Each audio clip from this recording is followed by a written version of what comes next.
everyone, how's it going? I'm Kolton Steele, and today I'm here to talk about Space Jam: A New Legacy, which stars LeBron James. Now, this is the sequel to the first Space Jam, which came out 25 years ago. I know, right? Feeling old yet? Which starred Michael Jordan. So, in this movie, LeBron James' son gets kidnapped by the Warner Brothers Agron, played by Don Cheadle, and to get him back, LeBron James has to play basketball to get him back. That's the premise of the movie. So, I'm just going to go out and say it. This movie is not good.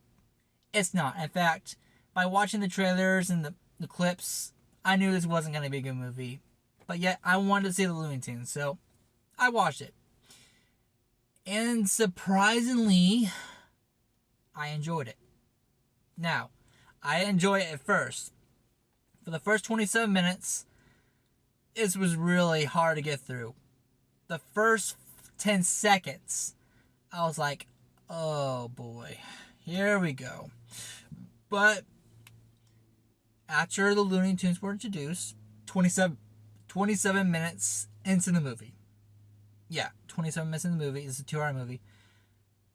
I finally decided to turn my brain off. And I started really enjoying this movie. Well, not really, but enjoying this movie. And in fact, that's why I think you can only enjoy this movie is by turning your brain off.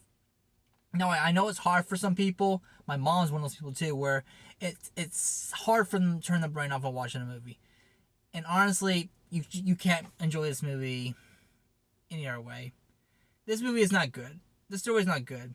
The premise of this movie is just, it's not good, and it should not have been made in the first place.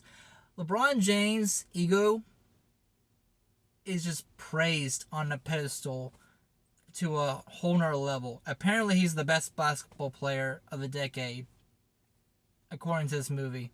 And he doesn't shut anyone down in this movie, saying, no, I'm just a guy who loves basketball.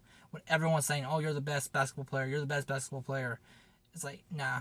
And he can't act at all either, which, of course, that's to be expected. He's a basketball player. He's not an actor. Same thing with Michael Jordan.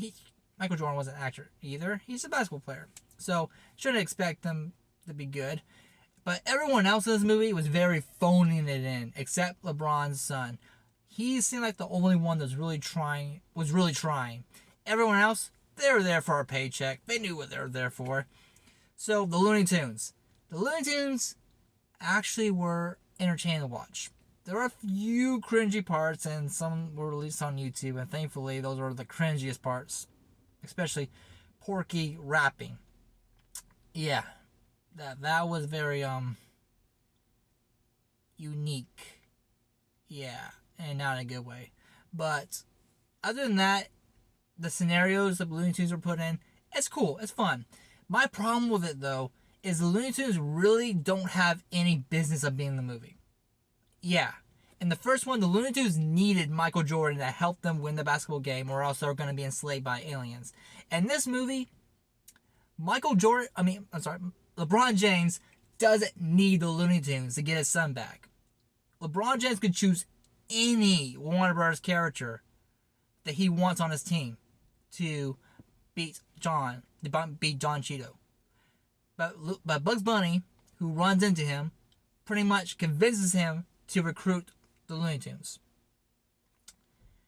Yeah, so if he didn't run into Bugs Bunny, there'd be no reason for the Looney Tunes to be in this movie. Unfortunately. But that being said, I'm glad the Looney Tunes were in this movie. They were fun to watch. But other than that, this movie really shouldn't exist.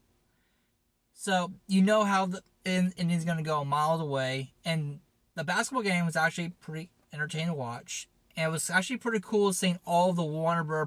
Properties as the audience, too. It was pretty cool. Some people didn't like it, but I enjoyed it.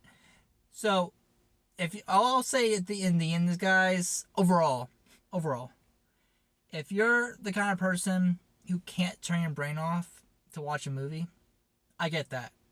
I really do. If you're the kind of person who can't, this movie's a 2 out of 5. It's still enjoyable to look at, and the Looney Tunes are pretty cool, but that's it. Everything else, you'd be like losing your mind, and this movie is so dumb. It's like dumb. This movie, for me, it's so bad, it's good, That's why I enjoyed it. But that's because I turned my brain off. So if you are the kind of person who can turn your brain off, and I can't believe I'm saying this, this is a 3 out of 5. Yeah, it's a 3 out of 5. Like, surprised me too. This movie's enjoyable. It's not great by any means. I would definitely watch this again if it was on the background, sure. But overall, this movie shouldn't exist. And please, Warner Brothers, no more Space Jam movies, please. 2 is enough. In fact, the one we got 25 years ago, that was more than enough. So anyway, guys, that's my thoughts on Space Jam: A New Legacy. What did you think? Have you seen it? Are you going to go see it? Where your thoughts are, comment below and let me know. And thank y'all so much for watching, and I'll talk to y'all next time.